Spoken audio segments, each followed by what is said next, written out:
Ethan Carter, a former Navy SEAL, was checking a quiet rental cabin outside Boise just before a heavy rainstorm hit.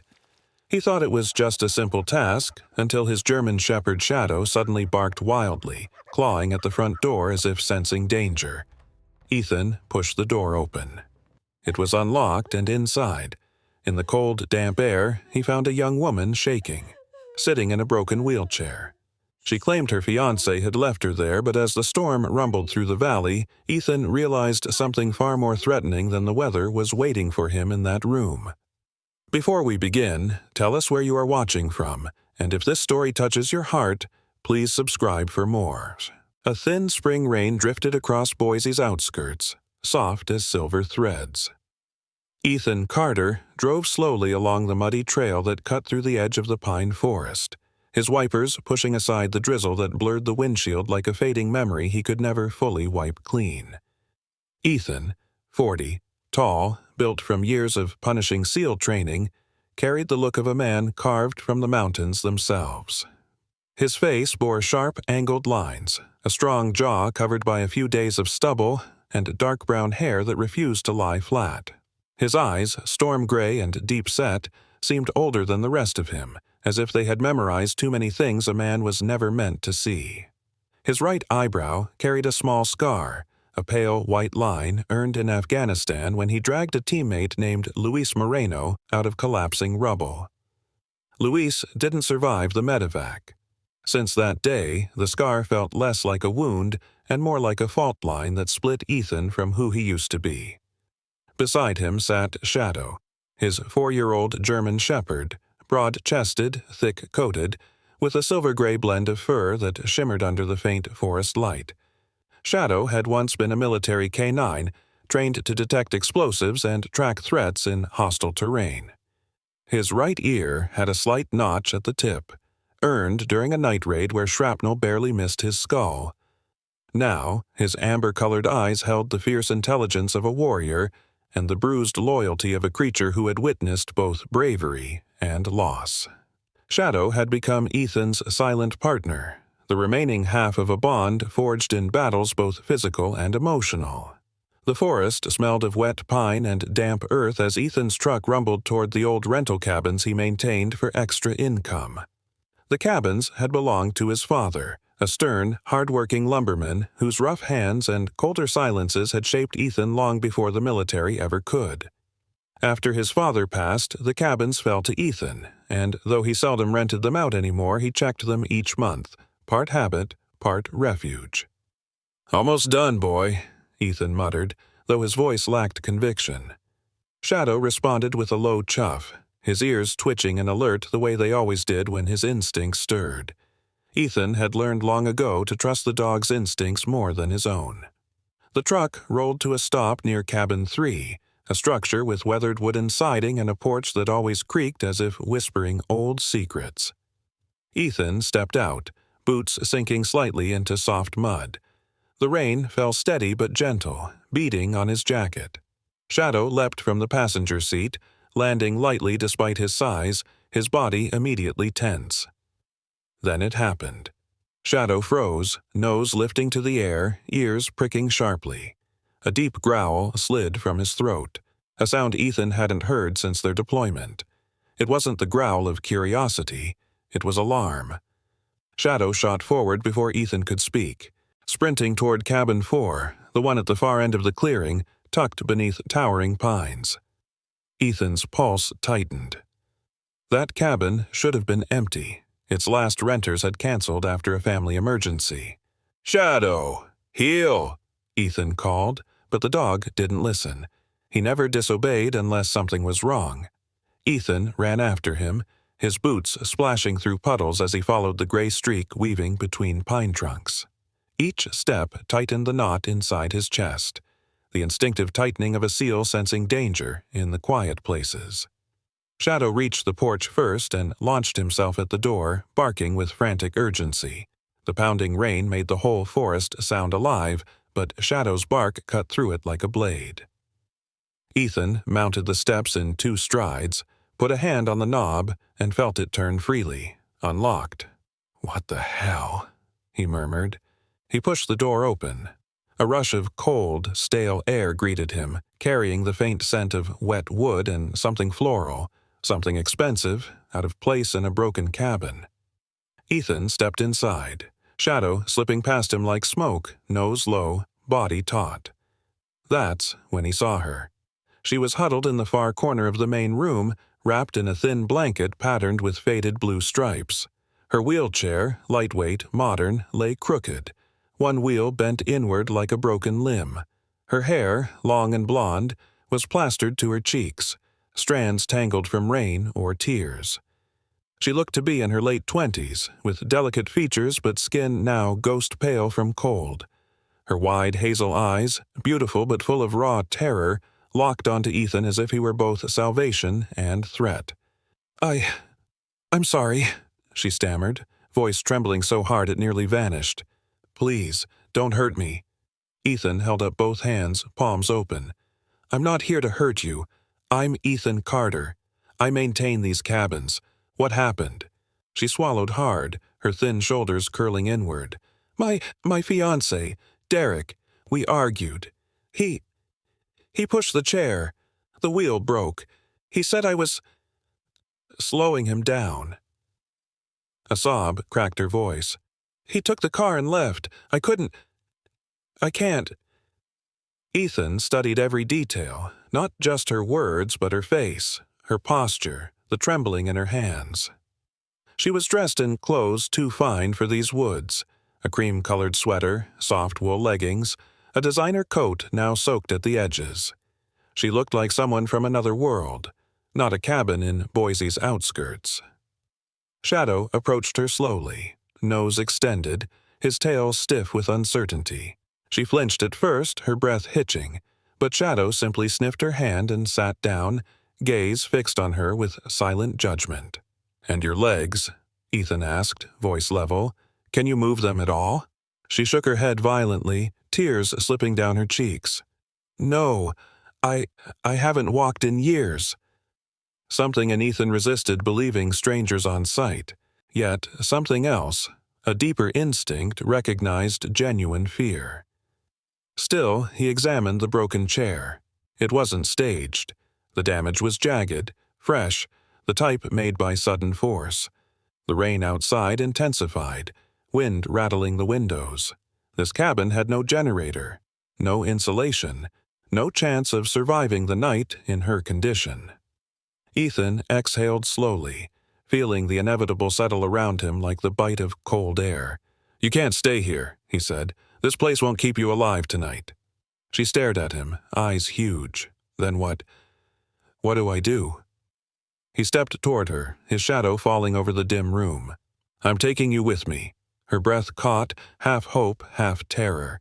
Ethan didn't give her time to protest. He lifted her gently but firmly, surprised by how light she was. She let out a small sound, not pain, but shock. "Shadow, move," Ethan commanded softly. The dog trotted ahead, clearing a path as Ethan carried the trembling woman through the rain toward the truck. His breath steamed in the cold air, hers pressed weakly against his chest. With each step, he felt the weight of something he hadn't expected. Responsibility. The kind he thought he had buried with Luis and the rest of his past. But life, like the spring rain, had a way of returning whether one wanted it or not, and this time it came in the form of a woman in a broken wheelchair and the unmistakable fear hiding behind her hazel eyes. The rain eased into a soft, steady rhythm as Ethan eased Mia through the doorway of his small wooden home. The interior smelled faintly of cedar and old coffee, with the quiet warmth of a place held together more by memory than comfort. The worn floorboards creaked under his boots as he carried her toward the couch, a heavy, earth-brown piece of furniture with flattened cushions shaped by years of solitary living. Shadow followed close behind, his thick gray tail brushing the doorframe as if he were guarding the entrance from spirits he alone could sense. Ethan set Mia down gently, adjusting the blanket around her shoulders. He stood upright, stepping back with the stiff, almost military precision he used whenever he felt something complicated rise inside him. The lamplight illuminated his face, drawing hard shadows across his cheekbones. He looked tense, Not because she was a burden, but because she stirred the memory of another night, years ago, when he carried Luis's wounded body out of a collapsing hideout. He pushed the image away. Mia sat still on the couch, her fingers trembling slightly as she gripped the wool blanket. Ethan noticed the way she avoided his gaze, as if afraid her eyes might reveal truths she hoped to bury beneath the persona of weakness. Her lips were pale from the cold, and her blonde hair clung to her temples, giving her a fragile, almost porcelain look. She drew a careful, shuddering breath as if steadying the mask she wore. Shadow paced once, sniffed her shoes, then lay down near the front door with a soft thump. The dog kept his amber eyes locked on her, but something in his posture had softened since earlier. He no longer watched her as a threat, but as a puzzle only instinct could decipher. "You warm enough?" Ethan asked, voice low and rough from disuse. "Yes, thank you," Mia whispered, tucking the blanket tighter round her torso. Ethan nodded and turned toward the small kitchen area, little more than a counter, a rusted kettle, and a set of chipped mugs inherited from his father. As he filled the kettle with tap water, he felt the familiar tightening in his chest, the quiet anxiety that came whenever another living soul entered his quiet world. He wasn't built for small talk, emotional comfort, or any of the softness normal people seem to manage so easily. The seals taught him to endure pain, not to soothe it. He brought a mug of hot tea to Mia. She took it with both hands, grateful for its warmth. "I'm sorry," she murmured suddenly. "For what?" Ethan replied, sitting down in his old wooden chair across the room. "For being here. I know you didn't sign up to deal with a stranger in the middle of the night." Ethan studied her for a moment, noting the tension in her shoulders, the way her eyes flickered with guilt. Something about her sadness felt too layered, too familiar, like someone who wasn't just afraid but exhausted from pretending. "It's fine," he said. "You were in trouble. I'm not the type to leave someone behind." Mia's chest tightened at those words. She imagined the kind of world Ethan had lived in. The gunfire, the loss, the weight of people depending on him. For a man like him, not leaving someone behind wasn't kindness. It was a vow, carved into bone. Shadow suddenly rose, his nails clicking against the wood. He trotted toward Mia, his body low but not aggressive. He placed his head gently on her knee again. Mia froze at first, unsure how to react to such unfiltered trust. Slowly, she lifted her hand and touched the top of his broad head, her fingers sinking into the warmth of his fur. Something inside Ethan shifted at the sight. A faint memory of Luis laughing as Shadow, then only a pup, attempted to climb into his lap. Shadow had never offered affection easily since that day. Outside, the rain began again, tapping against the windows like distant fingertips. Ethan leaned back, stretching his sore shoulders. "Tell me what happened," he said without force, but not gently either. Mia hesitated. She had practiced this story, this lie, many times, preparing it as a shield against Derek Hale, the man she was supposed to marry. Derek, a powerful corporate strategist with sharp cheekbones and an even sharper hunger for control, could turn affection into leverage without raising his voice. He dressed like perfection, tailored suits, polished shoes, and walked like a man stepping on a world he owned. She had been his, in the way someone caged is considered property, but she couldn't tell Ethan all that, not yet. "We argued," she said instead, tightening her grip on the blanket. He didn't want to stay in the woods. He said I was slowing him down. When the chair broke, he panicked. Or got angry. I'm not sure. He left. Ethan didn't move, but something behind his eyes stirred, like a dormant ember catching air. He'd seen couples fight before, but no decent man abandoned a woman in a broken wheelchair in the rain. "He could come back?" Ethan asked, tone sharpening almost imperceptibly. I don't know." Shadow growled softly, not at her but at the idea of the man she described. Ethan stood and moved toward the window, scanning the dark tree line the way he used to assess perimeters overseas. He wasn't afraid. He'd fought men far worse than some suit-wearing bully. But the possibility of danger made something old and familiar hum beneath his skin, the instinct to protect those weaker than himself. "You'll stay here tonight," he said finally. "We'll figure things out in the morning." Mia nodded, grateful, though fear still clung to her ribs like cold water. As Ethan tossed a few logs into the fireplace, the flames surged upward, illuminating the photograph on the shelf, a younger Ethan with Luis Moreno, both in uniform, both smiling. Mia noticed the way Ethan's gaze flicked toward the photo for half a second, like he was checking in with a ghost. "You miss him," she said softly. Ethan didn't turn around. "Every day." The honesty of his voice pierced her more than any accusation could. She lowered her eyes, fighting another wave of guilt, not for being here, but for the lie she had wrapped herself in. Pretending to be helpless had once been her only way to survive Derek. Now, in this quiet house built of truth and grief, the lie felt poisonous. She wiped a tear from her cheek, hoping Ethan wouldn't notice. But Shadow did. The dog let out a soft whine, nudging her hand with a slow, deliberate hopefulness, and for a moment, Mia felt something she hadn't felt in years. Safety. But safety, built on lies, never lasts. As the fire crackled and rain whispered against the roof, Mia closed her eyes, knowing the quiet night would not wash away the truth she was hiding, nor the storm waiting beyond Ethan's door. The rain had slowed to a mist by the time Ethan lowered the flashlight, but inside the house the air felt colder than the forest outside. Shadows clung to the corners of the cabin as if they, too, recoiled from what he had just witnessed. Mia stood frozen by the window, her bare feet on the creaking floorboards, her posture no longer bent or helpless.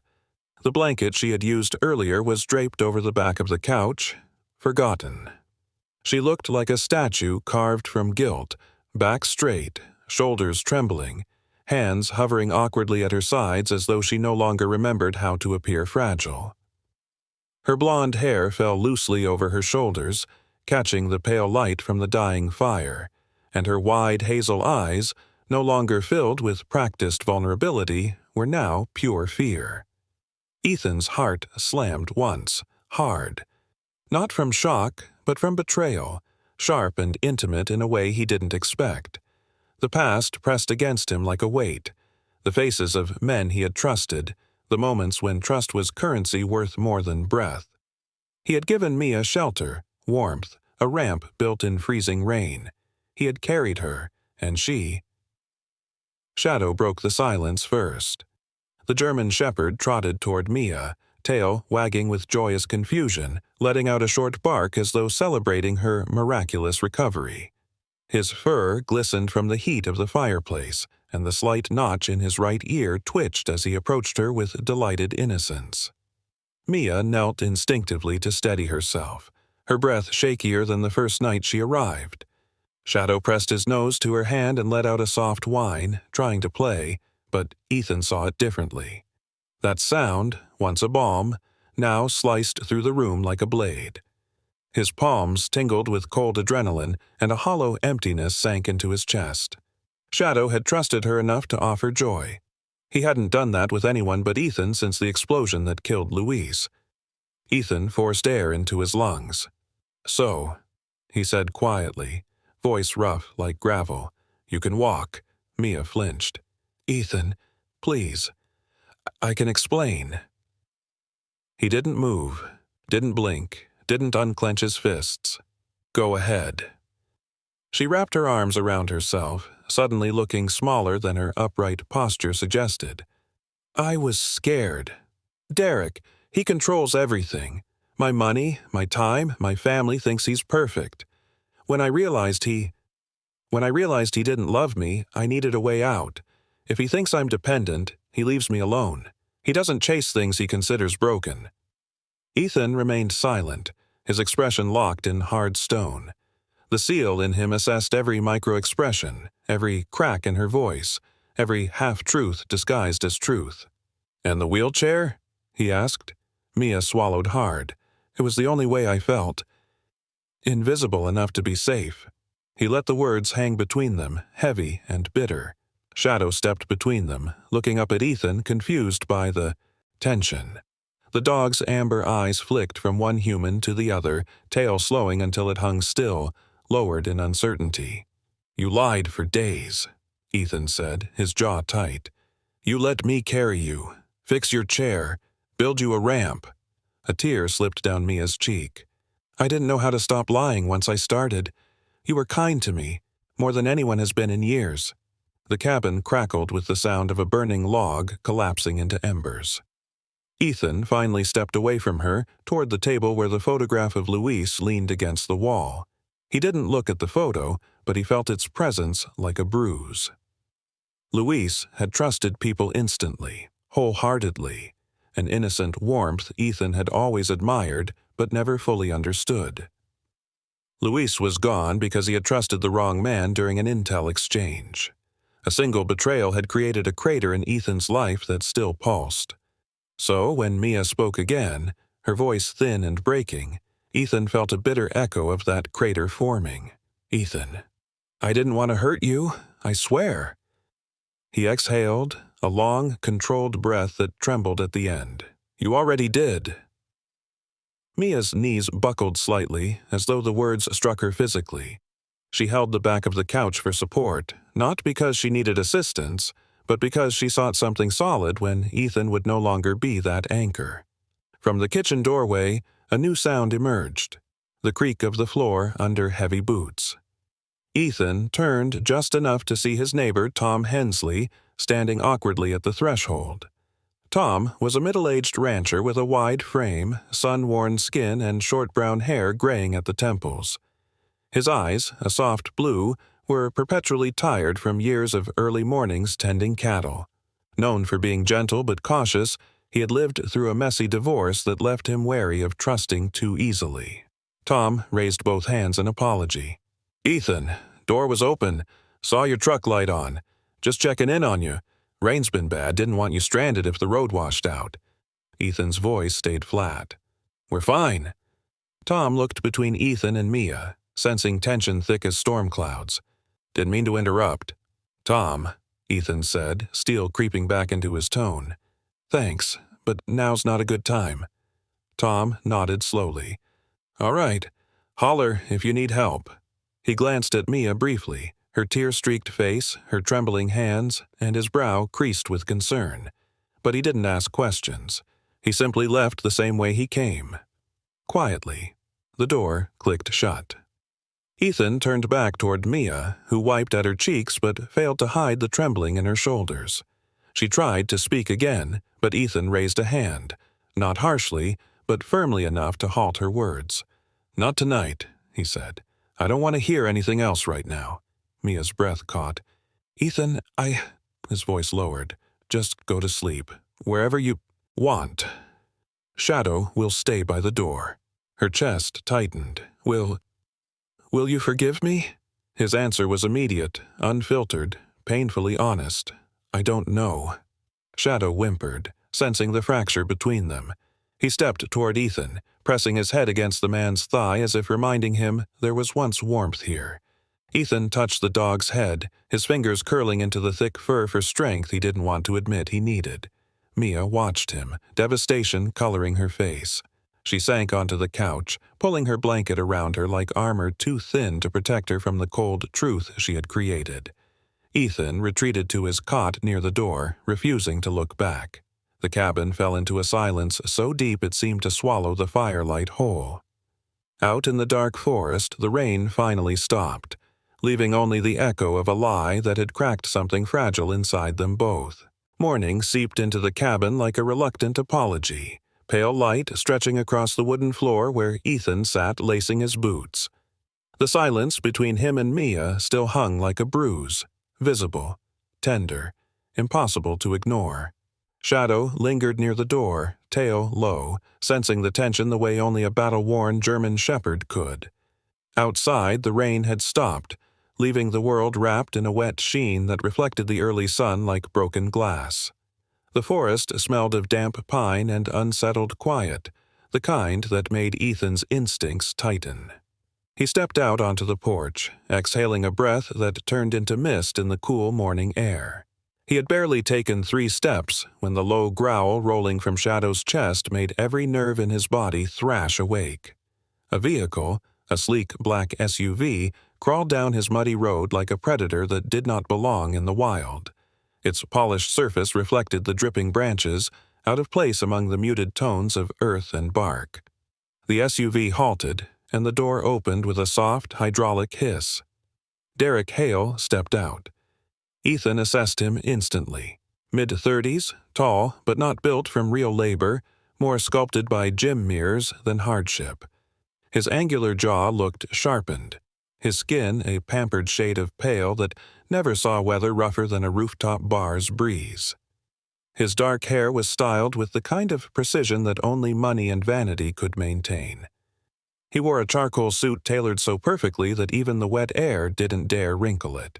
But, beneath all the polish, there was something hollow in his eyes, a self-satisfied emptiness that had never known consequence. Derek brushed a fleck of mud off his sleeve with disdain. "Charming place," he muttered, voice dipped in condescension. "Very rustic." He looked at Ethan the way one might look at a stray dog, annoyed it existed. "You must be the man playing hero." Before Ethan could answer, the cabin door opened behind him. Mia stepped out, her breath hitching as she saw Derek. She wore one of Ethan's old flannel shirts layered over a simple t-shirt, sleeves rolled up to her elbows, her hair tied back loosely. The vulnerable mask she had once worn was gone. In its place was a woman wrestling with fear and resolve. Derek's lips curled into a smile that never reached his eyes. "There she is." He didn't say her name. He didn't even acknowledge her humanity. "Come here. We're going home." Mia didn't move.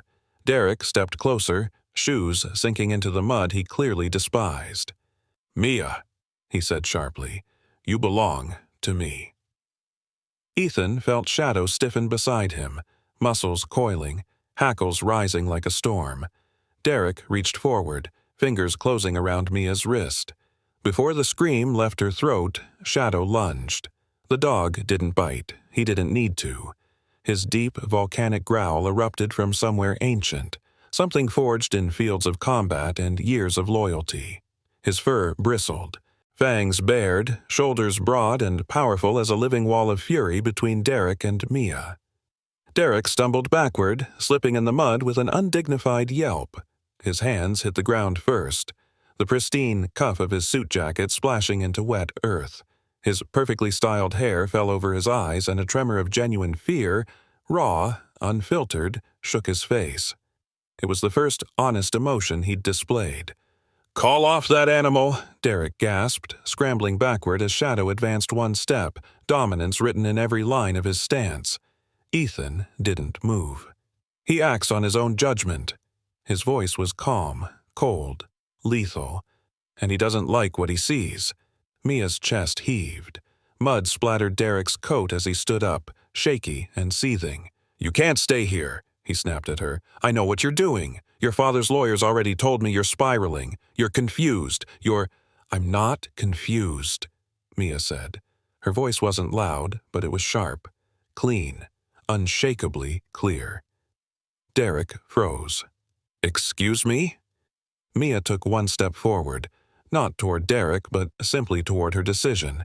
"I said no." The forest swallowed her words and sent them back stronger. Derek's lips tightened, fury simmering beneath his polished exterior. "You can't walk away from me." "I already did," she replied. Derek's jaw flexed. He glared at Ethan, then at Shadow, whose growl had lowered to a deadly, steady rumble. "This isn't over," Derek spat, voice cracking under the pressure of humiliation. "I'll be back." He climbed into the SUV, slamming the door harder than necessary.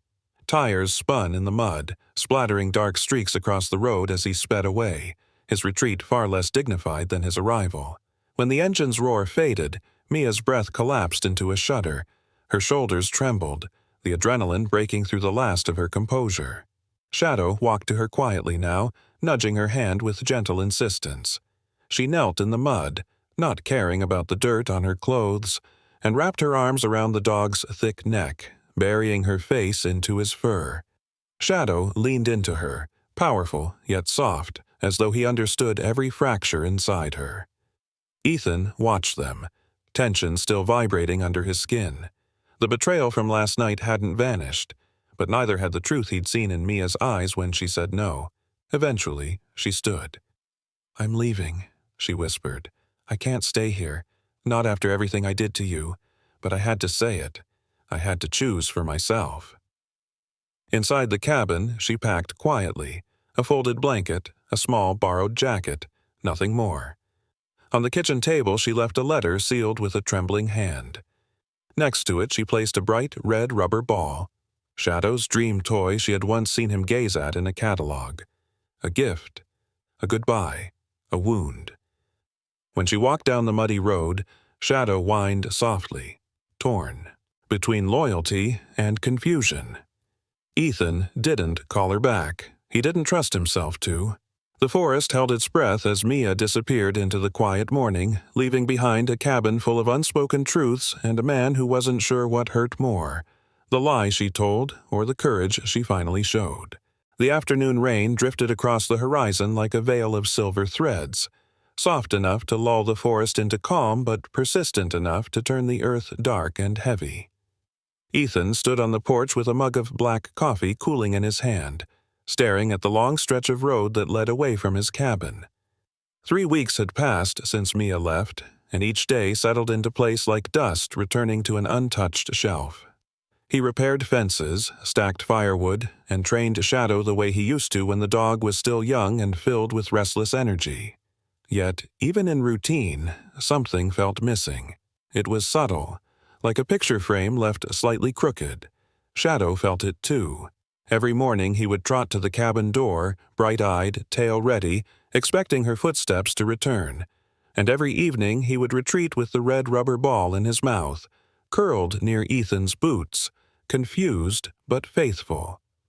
When the letter came from the bank, thick paper, neat envelope, the kind meant for business rather than comfort, Ethan almost didn't open it.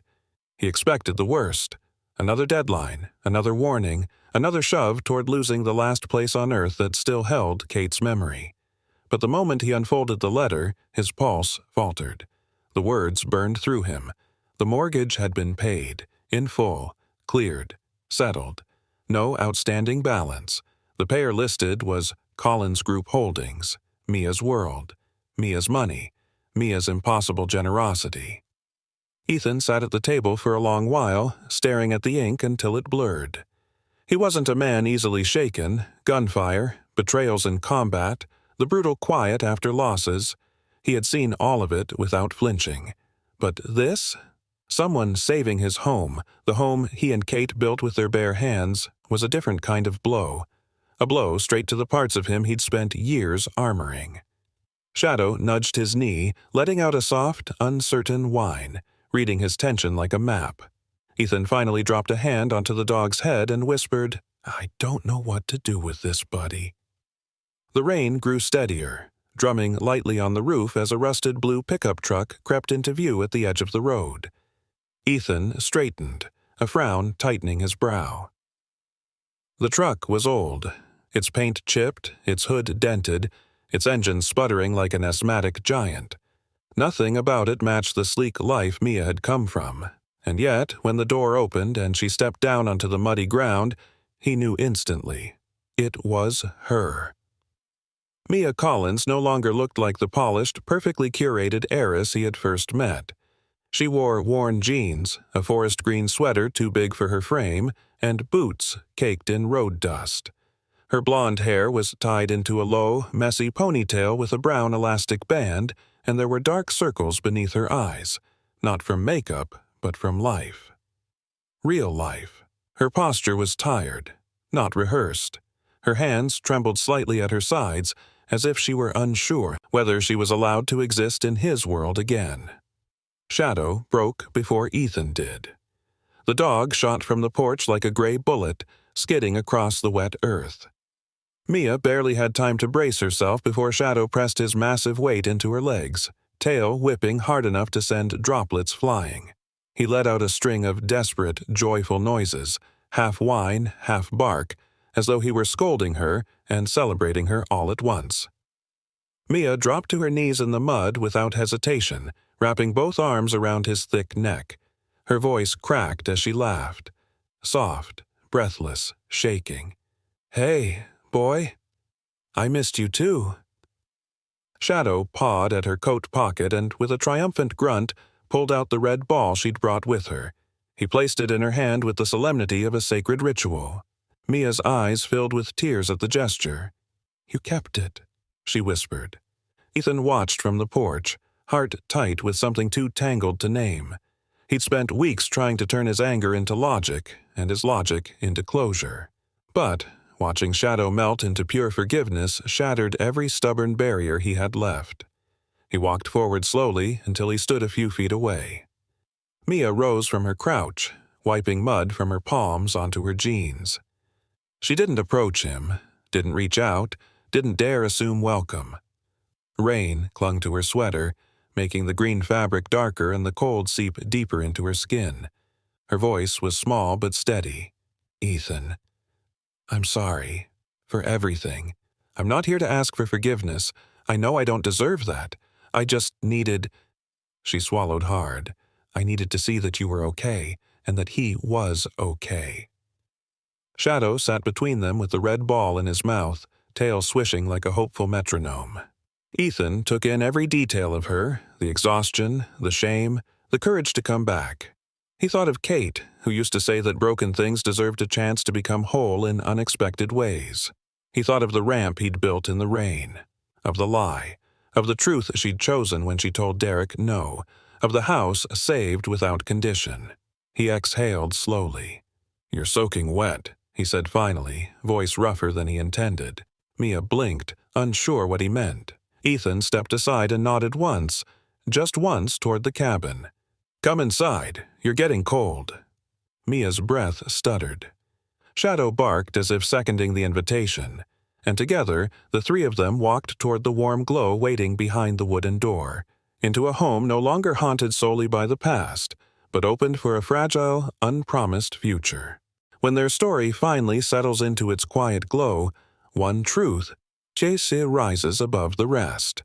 Sometimes the healing we beg God for does not come as thunder or lightning, but as a small, unexpected miracle. A dog who forgives when humans cannot, a stranger who becomes sanctuary, a second chance disguised as rain on a tin roof. In the everyday rhythms of our own lives, where burdens pile quietly and hope feels thin, we are reminded that grace often slips into our world in the gentlest ways, asking only that we recognize it when it arrives. If this tale touched you, share it with someone who might need a reminder that God still works in small wonders. Leave a comment so we can hear your heart, and subscribe so you never miss the moments where faith and kindness weave together. May the Lord bless you, protect you, and guide your steps through every storm ahead.